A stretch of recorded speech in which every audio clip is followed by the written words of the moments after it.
¿En qué radica la insolencia? Tenemos esta sensación de algo malo, peligroso y temerario incluso, una falta de respeto al canon establecido, un acto rupturista, una revolución per se. La Real Academia Española explica que quien comete un acto de insolencia es orgulloso, soberbio y desvergonzado, y por ende cae en la denotación de la rareza y de lo extraño. Etimológicamente, el concepto proviene del latín y se asocia, igual que insólito, con aquello que se aleja de la costumbre y de la tradición. Es una transgresión a la norma, a la conducta convencional, a lo moralmente establecido en un momento dado. Y les doy la más cordial bienvenida. Hacemos nuevamente otra conexión en el Traficantes de Cultura para la señal de radiotouchtv.cl, sus 7 plataformas, además de los Facebook de Mundo Películas, Radio Touch y de Libro Show, además de nuestro canal de podcast, para hoy hablar desde la insolencia. Y qué bonito hablar desde la insolencia con baluartes que han formado parte de esta historia cultural, del acervo cultural del país, desde la insolencia, y silenciadas por la misma insolencia que pregonaron. Estamos con la periodista y escritora Eva Devia Oyarzún, autora de Insolentes, Historia Femenina desde lo Políticamente Incorrecto, editada por CESOC. Eva, muchísimas gracias por aceptar la invitación a querer conversar de este ramillete de bellas insolentes que nos muestras en este, al menos, primer volumen. Muchísimas gracias, Humberto, por esta invitación. Estoy feliz de estar acá. Traficantes de Cultura es un referente y un ícono de conversación, de espacio cultural dentro de esta precarización en la que estamos en torno al mundo de la cultura. Entonces, quedan poquitos bastiones y tu espacio y tu dinámica de diálogo es sin duda uno de ellos. Muchas gracias por invitarme. Y quiero irme antes de conversar, desmenuzar de lo que nos alcance el tiempo a desmenuzar a cada una de estas insolentes, a irnos a la idea. ¿Cómo nace la idea de hacer un perfil biográfico de 4, 8, 16 personalidades, todas mujeres obviamente, y todas silenciadas por el mismo machismo? ¿Cómo nace la idea de un libro como este? Ay, como la precuela de este libro tiene que ver con un proceso de búsqueda independiente editorial que tuve hace algunos años atrás, 6, 7 años atrás. Conocí a una colega, también periodista, enganchamos muy bien ambas y quisimos hacer un medio de comunicación. Ese medio de comunicación era una revista digital y en esa revista digital encontrábamos que era muy importante generar espacios de difusión cultural, pero no queríamos hacer tanta difusión cultural desde lo contingente, sino como hacer una especie de legado de investigación en torno a qué eran los grandes elementos que habían existido a lo largo de la historia. Esa revista se llamaba Las Magas, y lo que combinábamos era generar vida sana, cultura y terapias del nuevo mundo, esta cosa como del New Age, entonces nos involucrábamos en espiritualidades, etcétera, etcétera.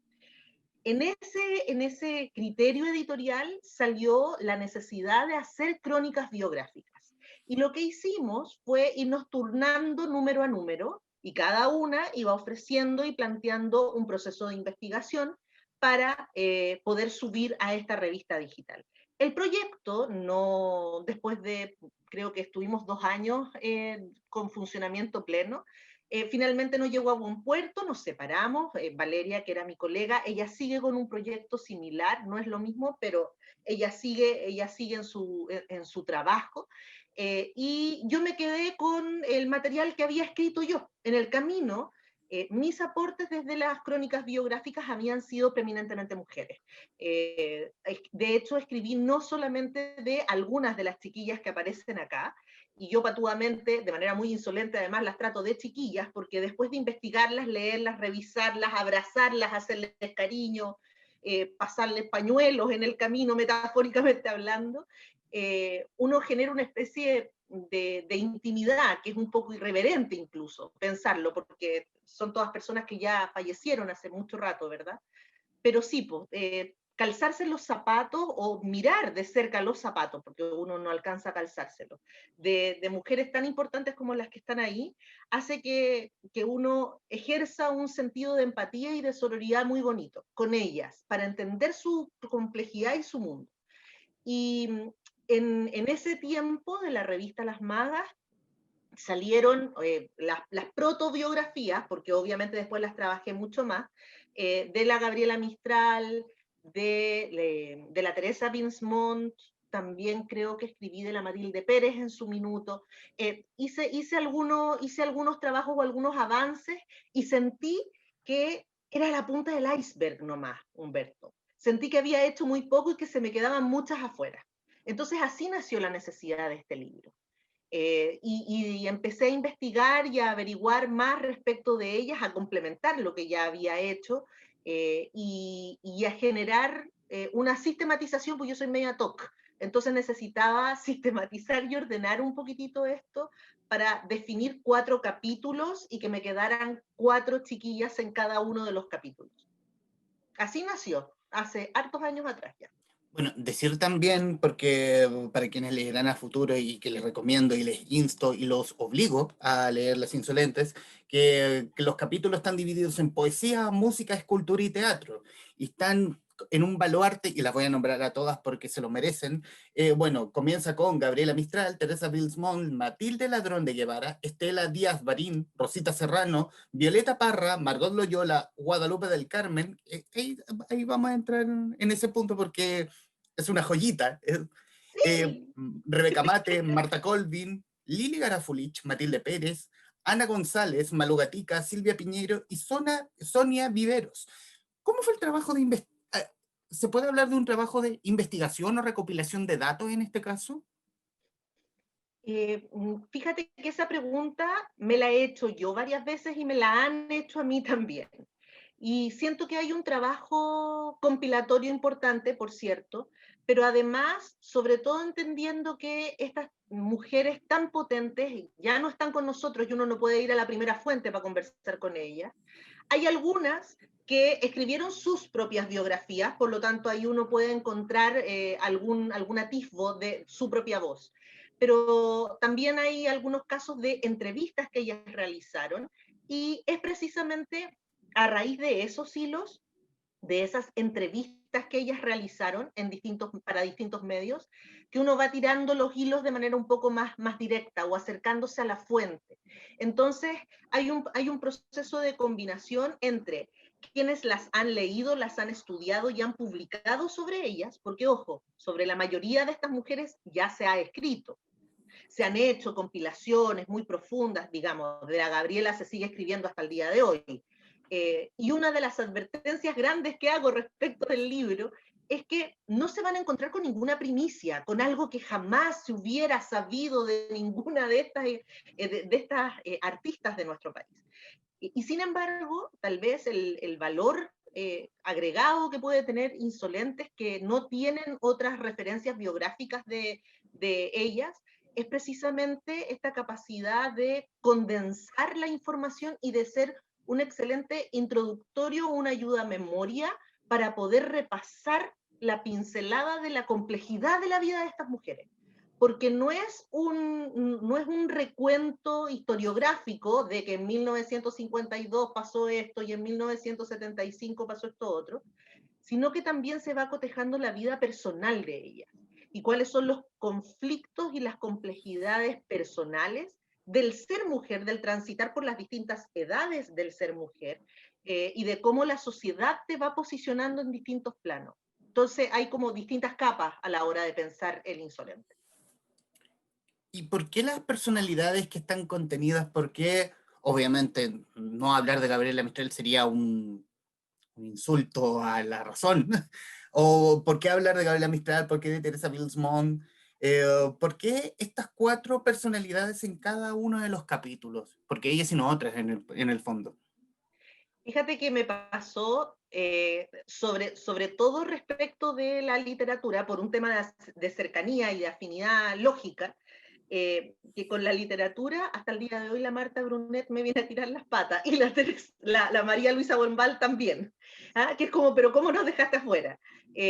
Metafóricamente hablando, por cierto, no es que lleguen La tengo ellos. aquí a María Luisa Bombal por si acaso. Muy bien, muy bien, muy bien. Y es necesario y es justo, y tenemos que seguir hablando de ellas, pero no solamente de ellas, hay tantas, ¿verdad?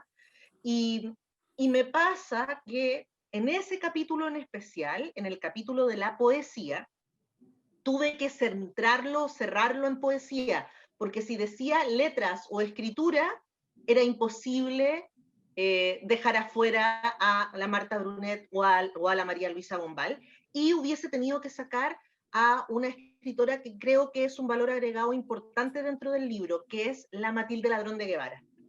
La Matilde Ladrón de Guevara nació eh, para el centenario de nuestro país, nació un mes antes del centenario de nuestro país, y vivió 99 años.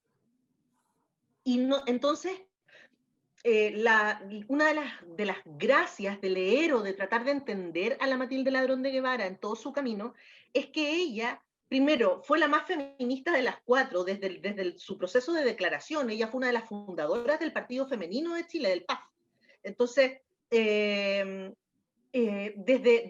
ese origen, desde el luchar por los derechos de voto de la mujer, que uno siempre se queda con esta idea de que pucha, que la Elena Cafarena, pero resulta que había mujeres vinculadas al arte que también estaban muy metidas dentro de esta dinámica.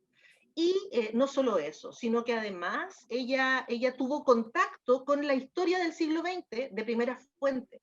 Fue amiga del Che Guevara y de Fidel Castro, se codió con Evita Perón, bueno, fue amiga de la mayoría de los presidentes de Chile, de la mayoría. Claramente hay algunos que se pusieron el título de presidentes y que de eso no fue amiga en el camino. Pero sí, pues conoció a muchísima gente y ella además decía que era amiga de todo el mundo. Y escribió mucho sobre todo eso. Es una excelente cronista. Y la verdad es que yo necesitaba meter a la Matilde Ladrón de Guevara ahí porque representa un ala del feminismo que no está tan expuesto como otras aristas. Tendemos a reconocer a las mujeres en base al sacrificio, al dolor, al esfuerzo, así como que mientras más teleserie la cosa, mejor. Y vidas dignas de teleserie o dignas de obras de teatro, tenemos al por mayor. Hay otras vidas, sin embargo, en las que la insolencia radica en otros puntos. La Matilde Ladrón de Guevara era una mujer súper pagada de sí misma. Era una mujer con un nivel de autosuficiencia y de narcisismo, si se le quiere decir incluso, que era muy potente. Entonces, ella no tenía conflictos de autoestima, todo lo contrario. Y hay un elemento que hace que precisamente ese exceso de autoestima la sociedad la baje de calidad o de reconocimiento, porque además se la cosifica, era una mujer muy guapa.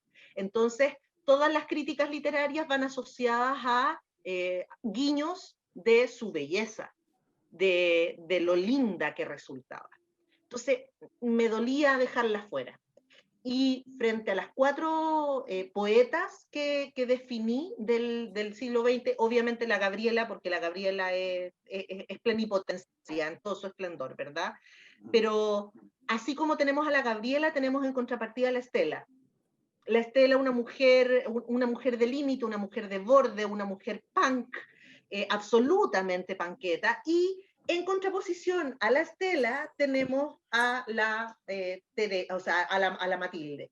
Y además tenemos a este ícono que murió joven, murió como del Club de los 27, aunque murió a los 28, que es la Teresa Minsmont, ¿verdad? La historia de Estela Díaz Barín es genial, genial. Es como guapa, sexy, brillante y buena para el aletazo. Súper buena para el aletazo, súper buena para el aletazo. De hecho, ella tenía por costumbre, porque la señora era una mujer muy intensa, muy intensa. De hecho, fonéticamente hablando, se me ocurrió decir que era una tromba energética. ¿Cachai? Y desde esta tromba energética era complejo llevarle la contraria, o ni siquiera llevarle la contraria, llegar y decirle que no estabas de acuerdo con ella. Ella tuvo un rol muy importante dentro de la SECH, dentro de la Sociedad de Escritores de Chile, y era frecuente encontrarse en la SECH, yo no tuve ese placer, pero me cuentan los viejos estandartes de la SECH, que era muy frecuente encontrarse con la Estela Díaz Barín y en su minuto con la Matilde Ladrón de Guevara en el mismo punto. Eso debe haber sido maravilloso. Ahí tengo el punto donde, porque muchas de las historias, muchas de cada una de estas insolentes, en algún momento se toparon. O sea, habla de Matilde Ladrón de Guevara y su cercanía con Gabriela Mistral. Por nombrar también, si nos vamos al capítulo del teatro, el conflicto entre la Desideria y Malú Gatica con Silvia Piñeiro, la cercanía de Rebeca Mate con Marta Colvin y Lili Garafulich y Matilde Pérez. O sea, en el fondo, en algún lado de la historia, las cuatro se entrelazaron. ¿Fue casualidad? ¿Se dio mientras armabas el libro? Eh, Fíjate que esta teoría salió hace mucho rato, esta cosa de los 6 grados de separación, que Ujú. hace que uno finalmente conozca a toda la gente o se encuentre con que el mundo es un pañuelo, eh, cobra vida y relevancia cuando uno empieza a hacer retrospectivas históricas como las crónicas biográficas. Ojo, mi libro no es un libro de biografías, mi libro es un libro de crónicas biográficas y hago esa excepción o esa connotación porque la narrativa que tiene es más bien interpretativa, son puros datos reales, no hay nada de ficción en el camino, pero tiene una dinámica de escritura que no atiende a una objetivación de contar las cosas nomás. Entonces ahí yo me permití la licencia de meter opiniones personales, de generar guiños de cómo se habían juntado la una con la otra. Hay que pensar, por ejemplo, que la Matilde Ladrón de Guevara tuvo una hija, la Sibila, y la Sibila, su madrina, era la Gabriela Mistral, por ejemplo. También tenemos que entender que mientras la gente o el mundillo asociado a la farándula de ese entonces solía poner como contraposiciones entre la Margot Loyola y la Violeta Parra, resulta que eran comadres las dos. Ujú. Entonces, también era muy, muy propio, muy común esto de entregar niveles de confianza a los amigos cercanos, entregándole la guagua, en el fondo de manera simbólica, ¿verdad? Y sí, po, hay una cercanía, hay una complicidad, y yo creo que esto fue un descubrimiento y una sorpresa desde esos 6 grados de separación, Humberto, porque yo claramente no sabía qué tan, qué tan intrincados o qué tan cercanos eran los vínculos entre unos y otros. Y lo fui descubriendo en el camino. Y fue una preciosa sorpresa además, porque uno se da cuenta que la sororidad no es un concepto nuevo, sino que es algo que hemos ido arrastrando, el trabajo en equipo se ha ido generando desde esta solidaridad de contención femenina o de admiración femenina desde hace muchísimo tiempo atrás. Ahí está una parte emotiva, volviendo a la historia de Matilde Ladrón de Guevara, que es el movimiento de hilos que hizo por su hija Sibila, que fue condenada en Perú por estar vinculada con Sendero Luminoso. ¿Sí? Lo pasó pésimo. Hay que entender que Sibila Arredondo, se casó con un indigenista y escritor importante peruano y se le asoció a movimientos terroristas en ese país. Y por lo tanto Fujimori ordenó su captura y su prisión. Y ella estuvo 12 años en total en calidad de presa política. Esos 12 años coincidieron con el retorno de la democracia. Si no me falla la memoria, fue el 88 o el 89 que tomaron presa a Civil. Y lo que hizo Matilde Ladrón de Guevara cuando esto ocurrió fue mover todos sus hilos políticos para poder facilitar ya sea la extradición, la facilitación, el indulto, lo que fuera, para poder liberar a su hija. Todos esos procesos no tuvieron buen puerto. Finalmente ella estuvo 12 años presa y cuando la liberaron, Matilde ya estaba viejita y la Matilde se dedicó, ella tenía una manera muy peculiar de resolver o de solucionar su propia vida. Ella escribía. Entonces, frente a cualquier situación que le pasaba, incluso aquello que tenía que guardar, ella lo escribía. Al final de sus días, de hecho, en el documental que hace su nieta, la hija de el hijo que ella tiene, eh, de Marcial, hijo, ella comenta que tal vez el gran error de su vida es haber escrito demasiado, porque finalmente escribió, creo que fueron 3 libros sobre el proceso de extraditación frustrado de Sibila. Sibila en el exilio, Sibila, la libertad de Sibila, era un tema recurrente para ella. Pero no solo eso, sino que también escribió sobre su amante, también escribió teniendo al marido al lado, digamos. Entonces, como que era una mujer muy sin filtro. Ella llegaba y escribía nomás. Lo escribía todo y lo publicaba todo, porque vaya y pase a escribirlo, pero ella lo publicaba, lo hacía para todo el mundo. Quiero cambiar un poco el tono, irnos a otro de los... irme al capítulo de la música y precisamente yo podría haberme ido por Rosita Serrano, pero el que más me causó curiosidad es la historia de Guadalupe del Carmen. Eh, Pero es que hablar de las rancheras es hablar de la esencia del campo chileno. yo no conocía ni por lejos a Guadalupe del Carmen hasta que a principios de año creo que la red transmitió el Festival del Canto Mexicano Guadalupe del Carmen de Chanco. Y Pero es por como, a ver, supuesto, Guadalupe del Carmen, y es un prócer. Y ahí tenemos nuevamente la unión entre estas cuatro notables del capítulo de música, porque se hablaba de que si Violeta Parra era popular, Guadalupe del Carmen la super cagó. Perdón el francés. pero es que sí, po. Ujú. La Guadalupe tenía esta gracia. Es que, ¿sabes qué pasa, Humberto? Generalmente tenemos la mala costumbre, y ese es uno de los objetivos iniciales de decidir publicar el libro.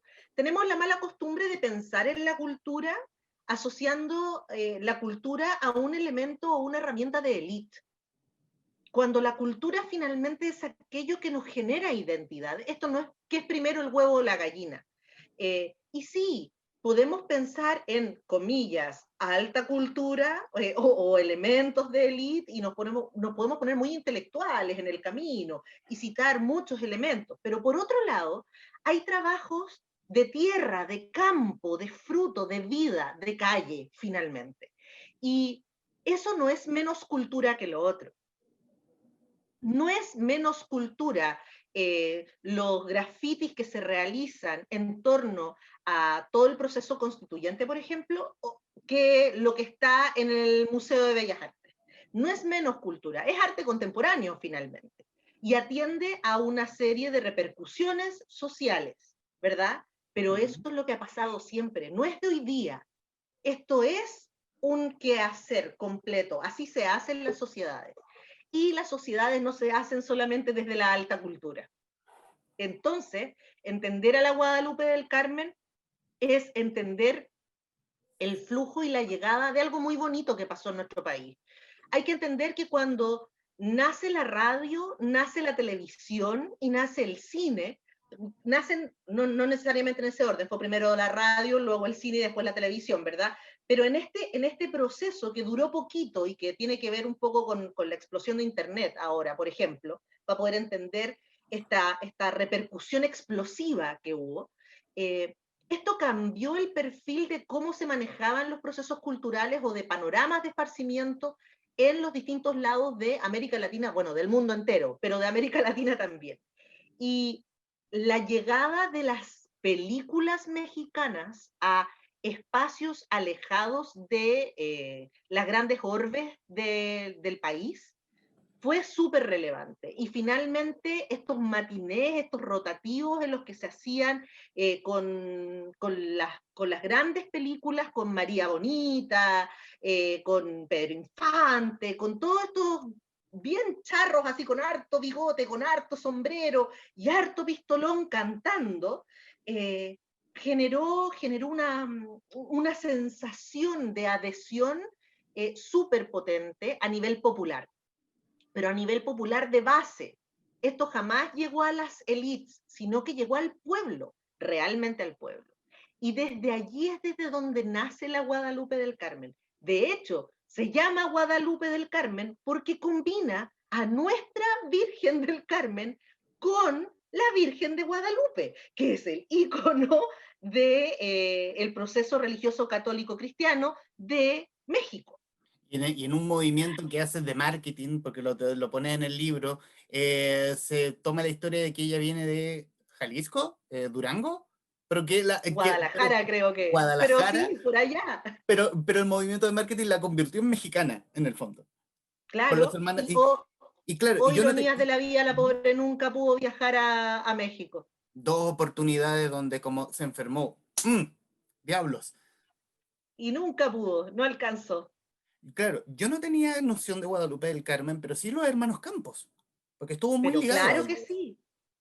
Claro que sí, po. Ujú, Y ahí caemos nuevamente en esto de que la pareja de termina siendo más importante. ujú. Yo suelo hacer estos comentarios o estos paralelos porque es súper frecuente en la historia que cuando una mujer se enamora, finalmente termina potenciando la carrera de la pareja antes que la carrera propia. No es que la Guadalupe lo haya querido hacer de manera consciente, pero cuando hizo esta alianza con los hermanos, con los hermanos Campos, eh, con, ella empezó, ella dejó su protagonismo, no es que haya dejado su protagonismo, pero ella se dio el espacio para que su pareja brillara.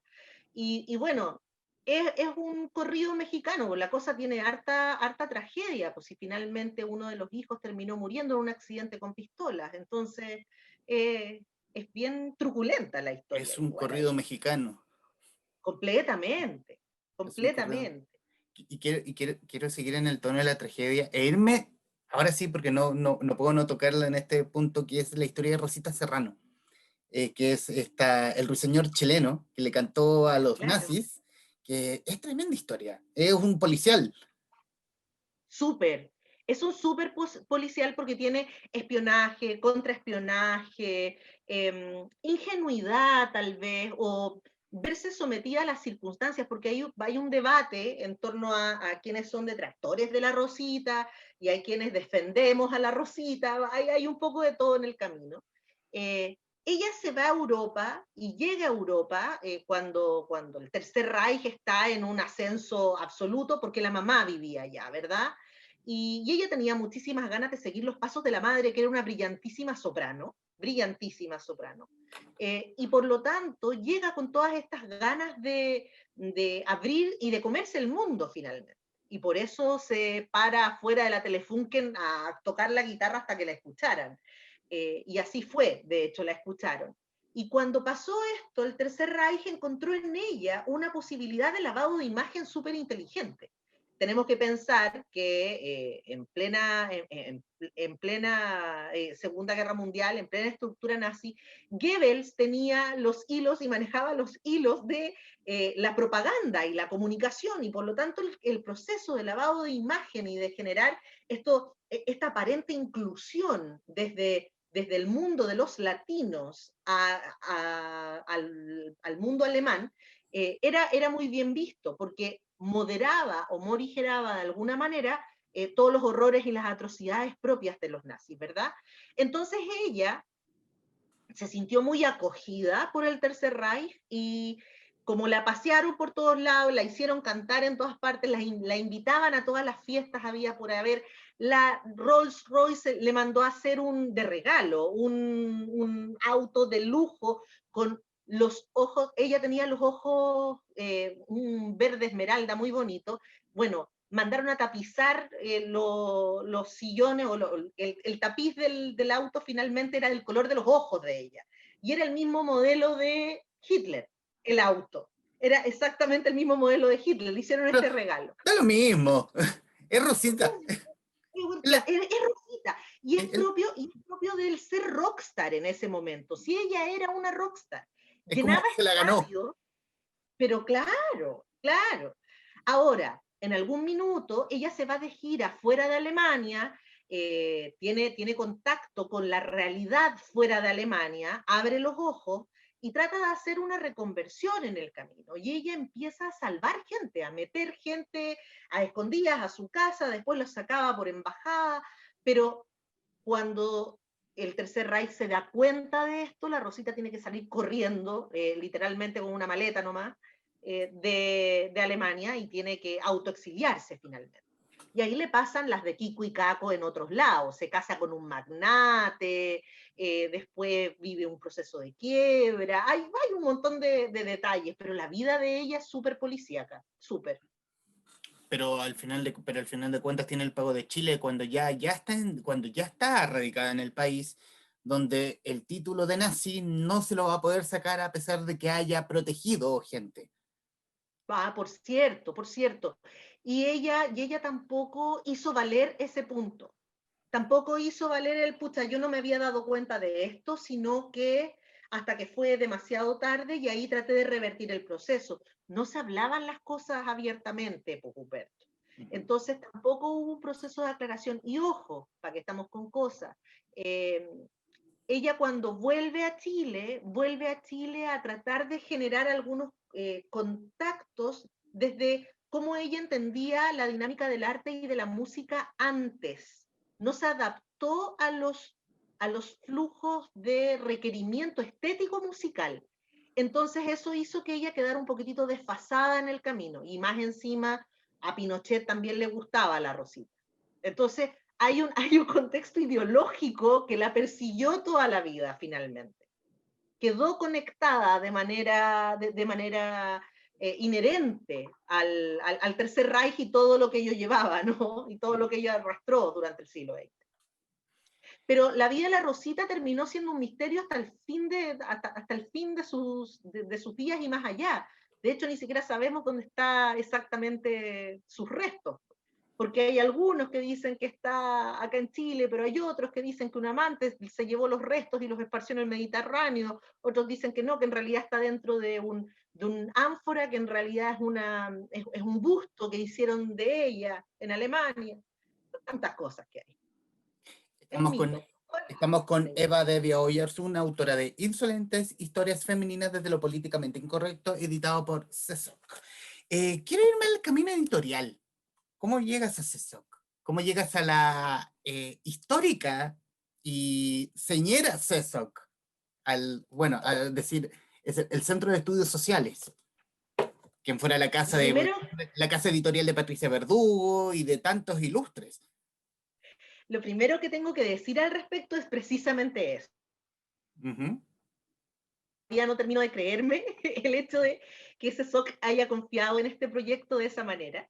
Llegué a CESOC de pura insolente, básicamente, porque había golpeado varias casas editoriales previamente y ya habían proyectos de biografías femeninas sobre el tapete.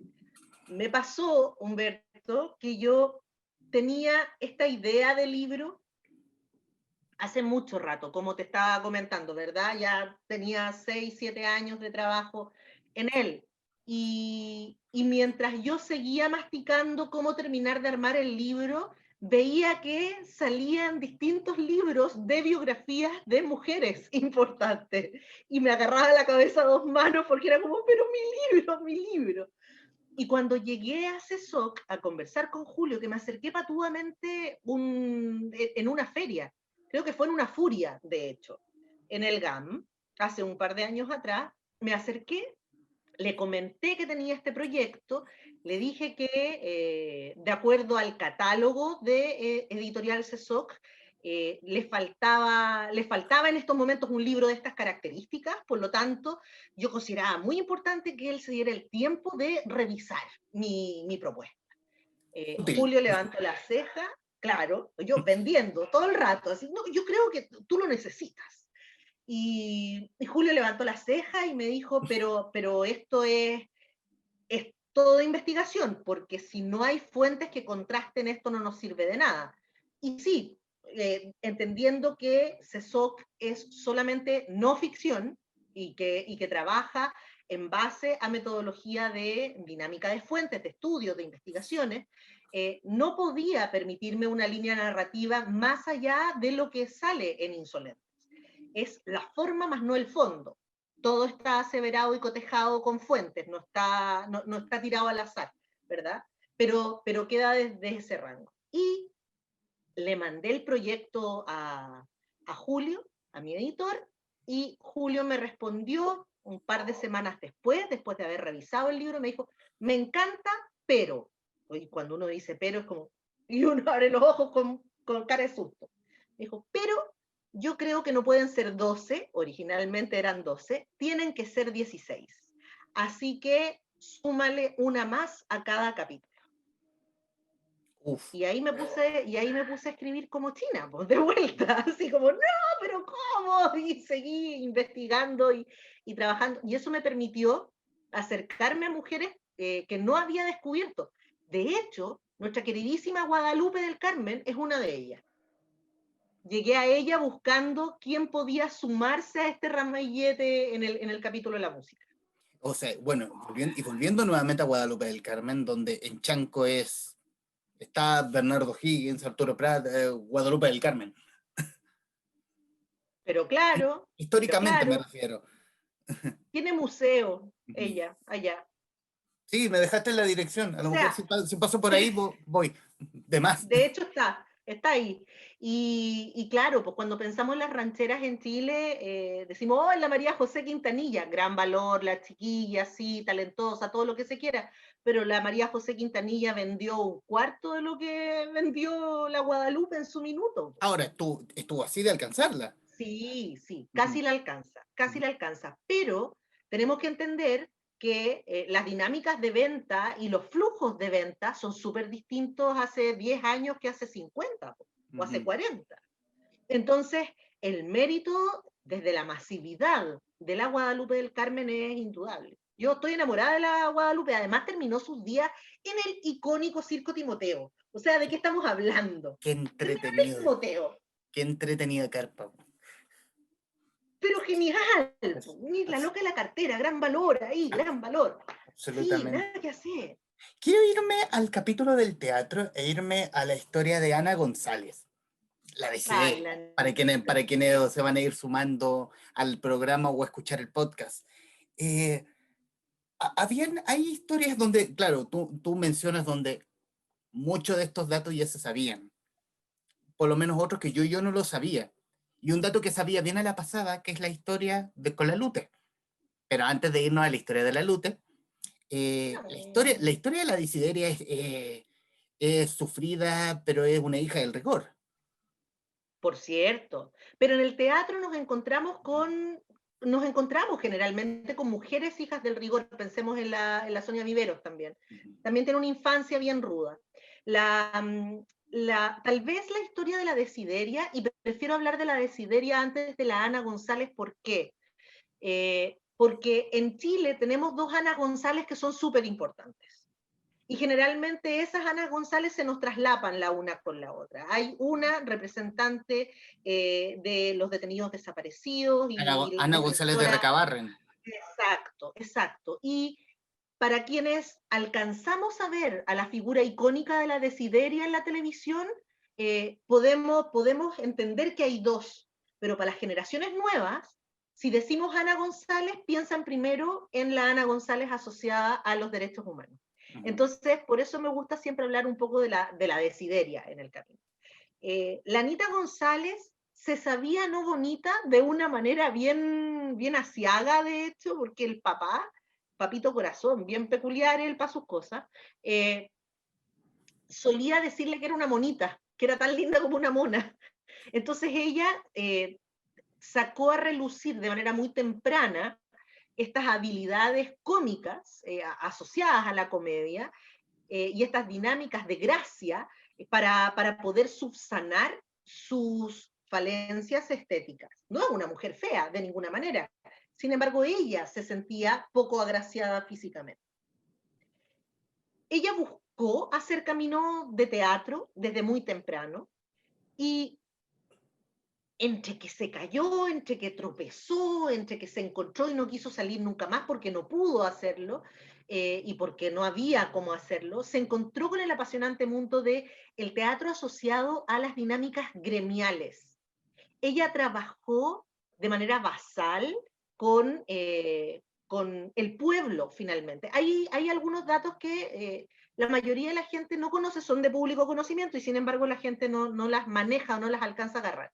La mayoría de las personas hablan, como Chile es el país de los eufemismos, Humberto, somos muy buenos para los eufemismos, entonces en Chile no decimos empleadas domésticas, porque oye, qué feo decir empleadas domésticas. Entonces ocupamos un término que nació en el personaje de la Desideria. Decimos asesoras del hogar. Asesoras del hogar. El término asesora del hogar no existía sino hasta que la Desideria existió. Fue ella la que acuñó este concepto. El humor crítico y ácido que desarrolla ella a través de sus guiones es súper social, súper social. De hecho, llega a dar un poco de nervio mirar algunas, todavía están youtubeables, ¿ah? Se encuentran todavía por allí algunas dinámicas, sobre todo con Raúl Mata, en otro ícono maravilloso. Se encuentran algunas dinámicas de la Desideria en los programas como Vamos a Ver, o ese tipo, Bueno, tipo de... Una Vez Más. Una vez más, exacto. Uh-huh. Y allí Raúl Mata genera procesos de diálogo con ella, y esos diálogos tienen un altísimo contenido social porque hay una crítica social de clase súper potente. Y ella habla de la necesidad de dignificar trabajos que están históricamente precarizados. Y son reclamos y necesidades tan contemporáneas, y sin embargo ella hace 50 años atrás ya los estaba poniendo sobre el tapete a todo lo que da. Ella defendía gremialmente, pues se supone que ella era como la presidenta del gremio de las asesoras del hogar. Se había armado un término para eso. La CONA de Capa, Consejo Nacional de Consejeras de Casas Particulares. Exacto, Cona de Capa. Y ella muy orgullosa con su zorro, ¿ah? Y con sus sombreros bien floreados, con harta fruta, con harta cosa, bien colorinche, bien preparada para salir al domingo, porque acuérdate que en ese entonces, estamos pensando en la década del 70, ¿verdad? Cuando todavía el radioteatro estaba traslapado de alguna manera con la televisión, estaba quien pelea por más espacio. Ella partió en Radio Tanda con toda esa dinámica, pero luego pasó a la televisión muy temprano. Y cuando pasó a la televisión generó este apoyo visual tan potente a su personaje. Y ese personaje generó marca indeleble en las personas que hoy día tienen 50, 60 años en nuestro país. Y ahí precisamente está el tema político, porque mencionas que ella no estuvo de acuerdo en hacer un chiste contra Pablo Neruda en plena ley maldita instaurada por González Videla, donde sale de Radio del Pacífico y llega a Cooperativa y hace Radio Tanda, y comienza la historia de Radio Tanda. Así es. Ella es precursora de Radio Tanda. Yo sé que para las generaciones más nuevas, si no han estudiado comunicaciones, además, uno dice Radio Tanda y qué cosa. Es como pero decirle, claro, amigo millennial, en este momento puedes el celular y YouTubea. Bueno, se van a reír un montón en todo caso con Radio Tanda, porque insisto que tiene esta dinámica que pese a que es tan antigua, es súper contemporánea. Es un poco lo que pasa con la Juani en Sociedad, ¿no es cierto? Pensando en la Sonia Vivero. Uh-huh. Y no solo en la Sonia Vivero, porque ahí también habían otras grandes, estaba la Silvia Piñeiro trabajando también. Pero hay un trabajo desde la conciencia. La Anita González, la Desideria, es una mujer sumamente consecuente desde su ideología. Ella trabajó no desde la política, pero sí desde las convicciones. Era una mujer profundamente humanista, se definió comunista durante mucho tiempo, y al final de sus tiempos, cobijada por la Lute, tuvo esta especie de conversión. Ella se acercó al catolicismo, ¿verdad? Pero toda su búsqueda durante toda su vida fue sumamente consecuente y valoró antes que cualquier otro elemento la capacidad y la calidad humana de los seres humanos. Ella trabajó en teatro, trabajó en televisión, trabajó en radio, fue empresaria, tuvo ella un proyecto teatral, que era algo muy común además. Las artistas y los artistas en ese entonces, en la década de los 70-80, generaron teatro, generaron instancias, hicieron salas de teatro, se metieron en esos proyectos. Muchos de ellos claramente fracasaron, pero sí generaron marca, sobre todo desde la perspectiva de la comedia. La Silvia y la Anita hicieron ese camino. Bueno, tocas a Silvia Piñero, que tenía este conato político por ser una del lado por estar más a la izquierda, y la otra está y estar muy a la derecha. Una era muy zurda y la otra era muy diestra, muy. Momia, pero con Sí, respeto. momia, momia pero con amor, Mm. claro. Momia pero con respeto, sí. Y de hecho la Silvia Piñeiro eh, no dudaba en manifestar sus ideas. También había un gesto de valentía y yo suelo rescatar la imagen de la Silvia, independiente de la ideología personal de esta escritora, siento que hay un trabajo importante desde relevar las figuras. Y la Silvia Piñeiro es un personaje imprescindible para poder entender el fenómeno teatral de la segunda mitad del siglo XX. No podríamos entender el boom de las teleseries, por ejemplo, sin la figura de la Silvia Piñeiro. No sería lo mismo.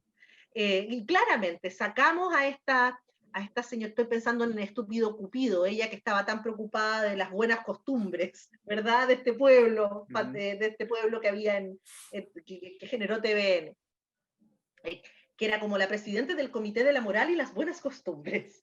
Y ella con su sombrerito, era muy ella misma además, muy prolija, siempre vestida del mismo tono o en composé, con su sombrero, con sus guantes y su cartera y los zapatos a tono. Siempre era lo mismo.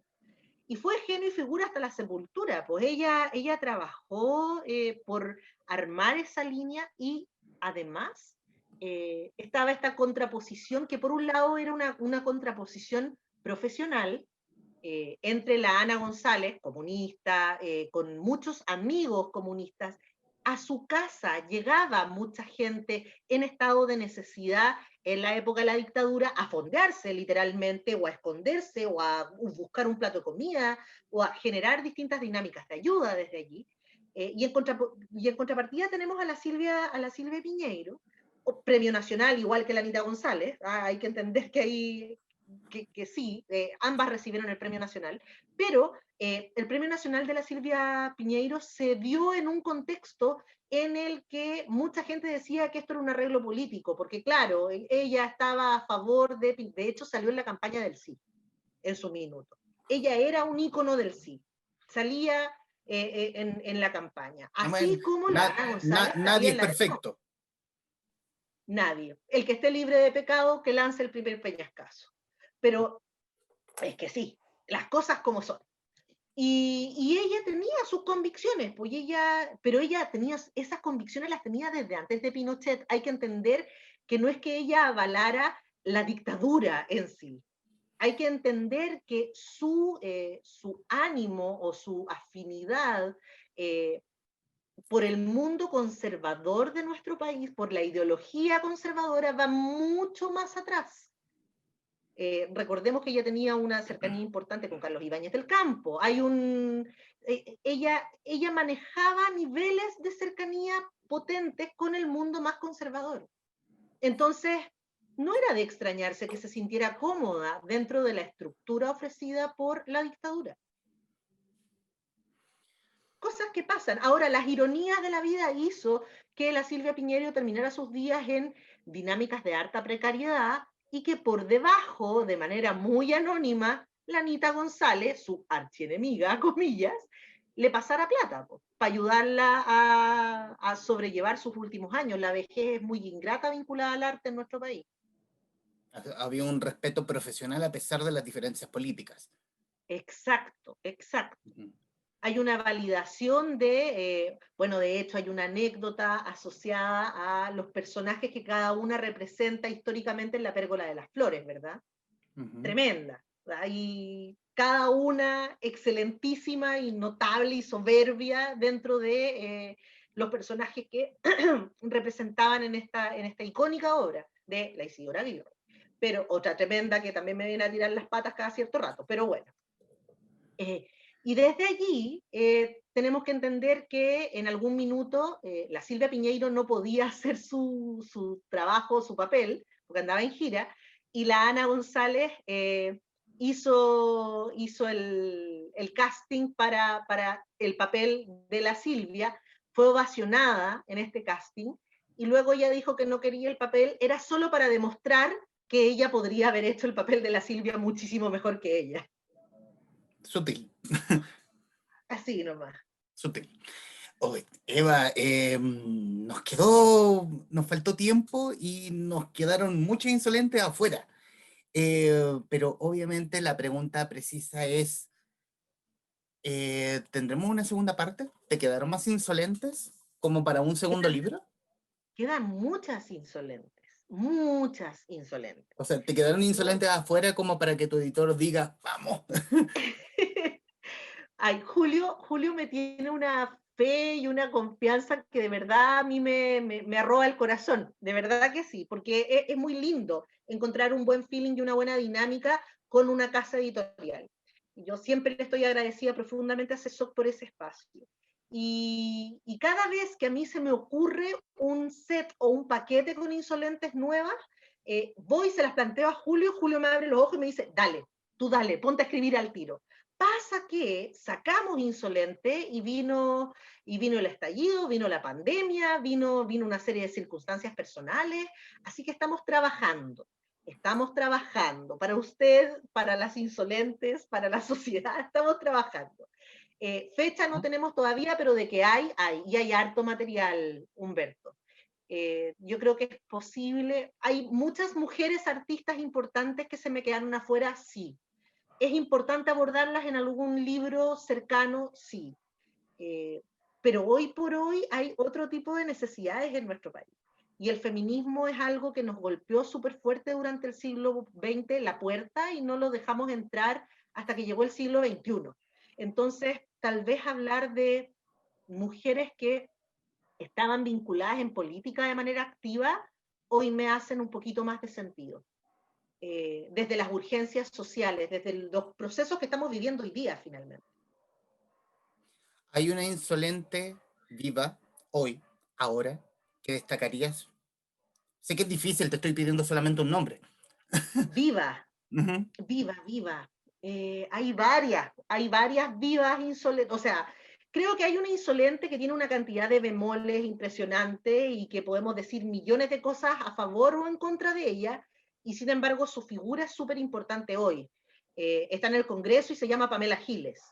Es una figura controversial, es una figura irreverente, es una figura que tiene garra, es una figura que ha arrastrado y que ha generado un montón de movimientos a favor o en contra, pero allí está. Es imposible que pase desapercibida la Pamela Giles, ¿verdad? Creo que ella es un icono insolente hoy por hoy.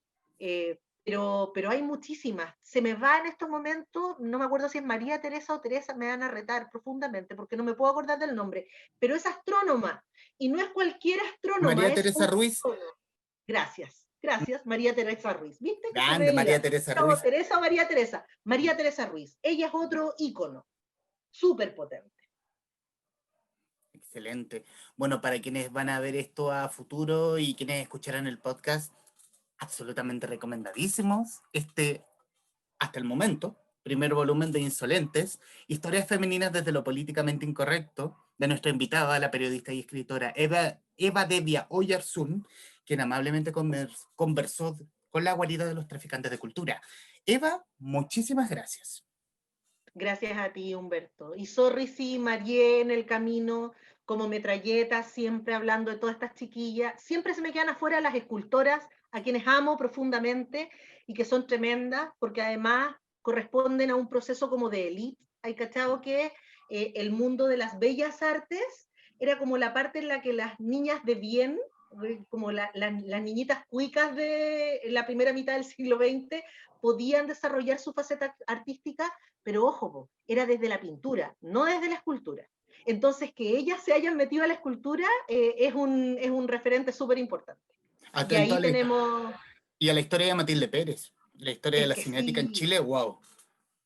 ojalá fuera en Chile, ella es un ícono mundial. La Lamenta Matilde Pérez Ujú. es la creadora de una corriente artística reconocida en todo el mundo. El arte cinético es tiene origen en Chile y no la reconocimos hasta que fue súper tarde. Por suerte alcanzamos a reconocerla socialmente de algún modo, de manera muy tardía. Tenía 80 y tantos cuando la empezaron a pasear por todas las escuelas de arquitectura, de arte, de diseño, reconociendo esta importancia de tener esta artista con nosotros. Y se fue reconocida, afortunadamente, pero hay muchas a las que no les pasa eso. Nos ha faltado tiempo y ha sido una grata conversación. Eva Devia, gracias. Gracias a ti, gracias a ti. Y larga vida a los traficantes de cultura. Gracias, y a quienes nos están viendo, muchísimas gracias. Y si quieren volver a ver este programa, radiotouchtv.tv, perdón, radiotouchtv.cl, en nuestro canal de YouTube y nuestro canal en Spotify, #TheLibroShow al podcast. Por mi parte, nos vemos. Chau.